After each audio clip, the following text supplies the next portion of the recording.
Welcome to the Frost Sports Podcast. I am your host, Frost Raptor, here with kind of an interesting podcast episode, talking about a little bit about the New York Jets. I'm not going to go over too much or statistics, but kind of put in perspective what this organization has become. And I'm going to give you a 50-year lesson. Of course, I'm not. This is very simple.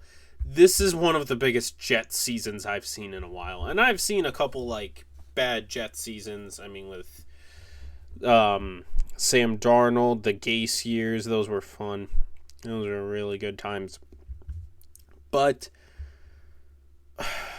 this team frustrates me because I am not a fan of the Jets. I'm obviously a Patriots fan and divisional rival. So their suffering brings me joy. But it just frustrates me at how the Jets keep getting golden opportunities, like opportunity after opportunity, to go and do something, to go and be something. And they just don't. I can't say, well, they don't make the wrong decisions, or their analytics, or their whatever. I can't say any of that. It's just they don't. And I'm going to break it down. Because here's the main thing I want to look at. And I do agree to an extent with some people. Because people have wanted Robert Saleh essentially crucified, which I will get into. I'm going to break it down by essentially these are the three parts of the Jets that I'm going to go over. Joe Douglas, the GM, Robert Saleh, the head coach, and I'm just going to go over the offense of the Jets. I think the defense is still good. Few linebackers in there. Maybe a new safety, and I think they'll be good. There's my take on the defense. So I want to start with Joe Douglas. Because he and Saleh go hand in hand, in my opinion, because of how bad this has become. Aaron Rodgers tore his Achilles on, I believe, the fifth or fourth play of the drive in Week 1 on Monday Night Football against the Buffalo Bills. You had from Week 1 to Week 8 to the deadline to trade, sign, whatever, a competent veteran QB who can get you through the season or try and get you to at least the postseason where maybe Aaron Rodgers could come back and play football and you might have a shot at a Super Bowl or just make the playoffs to keep your fan base there. Joe Douglas decided to trade away McCole Hardman, cut Michael Carter-Williams, sign and cut Adrian Amos. Am I missing anything else? Because I can tell you who he did not get rid of. He didn't get rid of Randall Cobb because of Rodgers. Dalvin Cook stayed on the team because I think Rodgers. And it just... Oh, sorry. I'm so sorry. They signed Trevor Siemian because that's what they needed.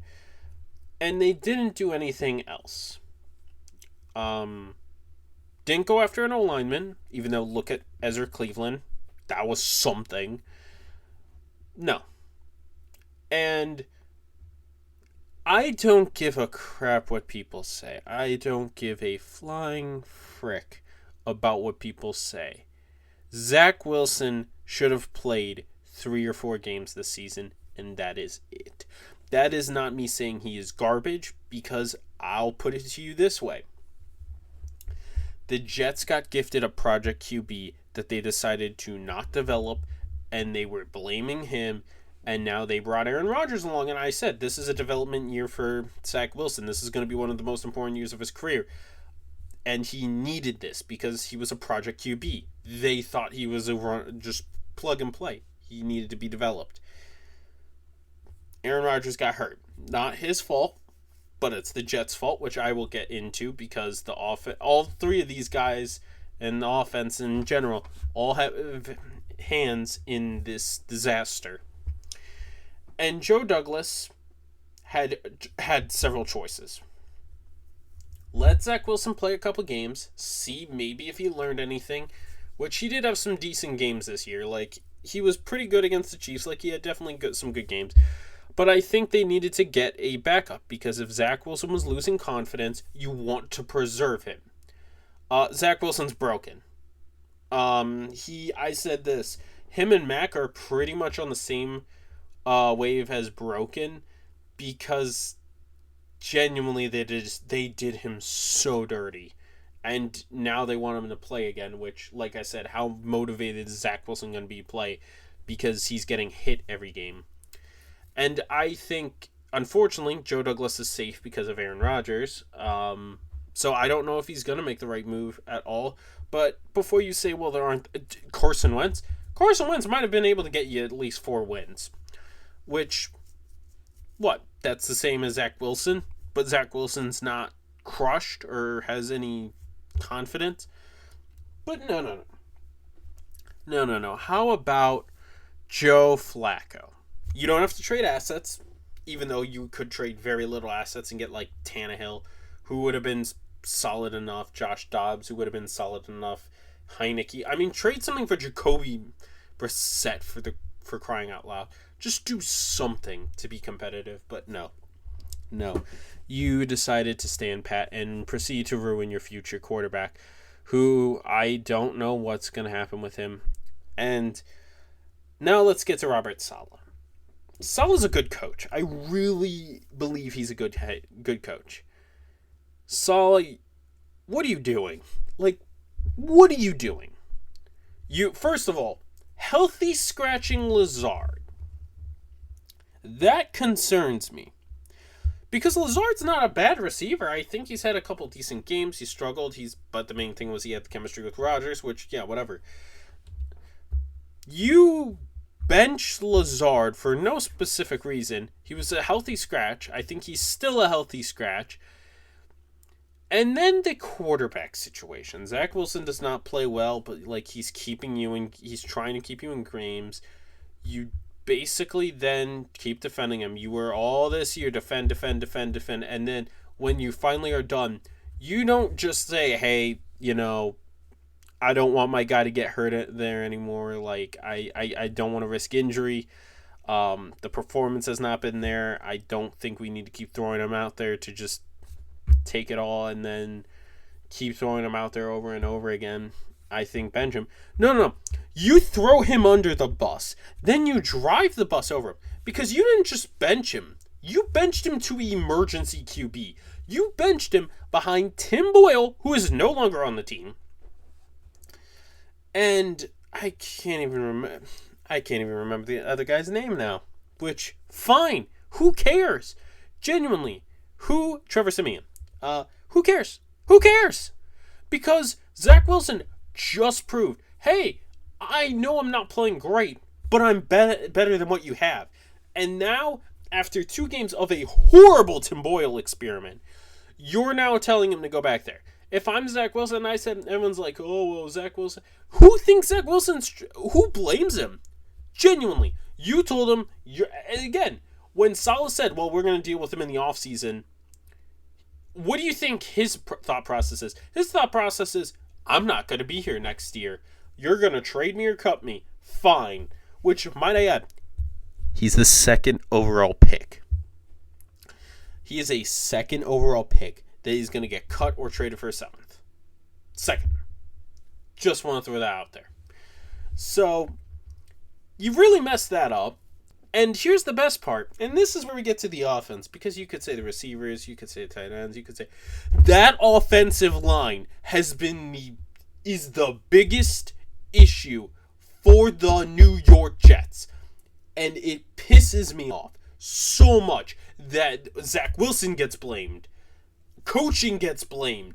But nobody is looking at the bums of an O-line because Dwayne Brown was really good 5 years ago, maybe. He's older. He was the guy who got Rodgers injured. Elijah Vera Tucker is your best offensive lineman, but he's constantly injured. Like, there's got to be some point where we got to look at this and actually say to ourselves, and I mean genuinely say to ourselves, what are we doing here? What is our goal? Because you have two offensive linemen that are very injury prone, that are pretty solid, but can't stay healthy. By the way, they're free agents next year. And you also, this was a all-in year. Next year, you're not going to be all in. And how are you going to fix this O-line? You can't keep blaming the Steelers and the Patriots for not drafting an offensive lineman. You still could have drafted an offensive lineman. You chose a pass rusher. Fine. Is what it is. You could have also tried and go out and get someone. Like, what are you going to do? Trade for Bakhtiari? I don't know if that's going to happen. And if you do, it's going to cost you more draft capital. That's a premium left tackle you're talking about. You are not talking about just some solid Pro Bowler guy. You are talking about an all-pro left tackle. Yeah, he's hurt, but guess what? You're desperate. Because if that O-line goes out there next season, the Jets are not making the playoffs, and they're probably going to be a top 15 pick again. Except this time, you have no future quarterback because Rodgers is probably going to get hurt, or he's probably going to say, you know what, I'm done, or trade me somewhere. This is atrocious. And then you're screwed because you're going to have to take a dead cap hit. So have fun with that.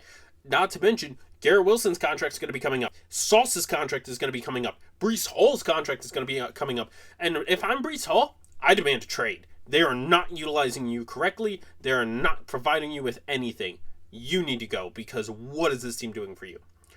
And this team doesn't have a lot of cap space they can work with. I don't care. Cutting Mosley is not what you're going to need to do. You are going to have to look deep within yourself and realize that you either need to re-sign your offensive tackles and go out and rebuild because this offensive line is a huge reason of why you are in the situation you are. You didn't get anyone like Michael Onwenu might be available, but New England might just tag him and re-sign him.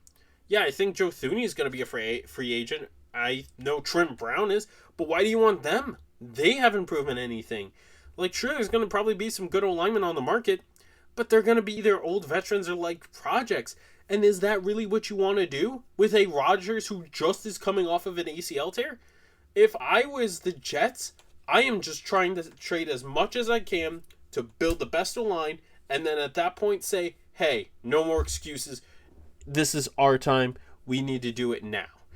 And if you don't, good gosh, this is an embarrassment. But I mean, like, I don't know what you can do. Mind you, the Jets cannot trade their first round pick unless they rework the deal with the Packers. Now, they could to get Bakhtiari, but I'm also going to be honest. This is not a good O-line, as far as I've heard. Unless you have a top 5 or top 10 pick, this is not a good draft for O-linemen. So, again, you probably aren't going to be drafting one of them. A premium one. You might be wasting your pick on, like, a solid guy, but who knows?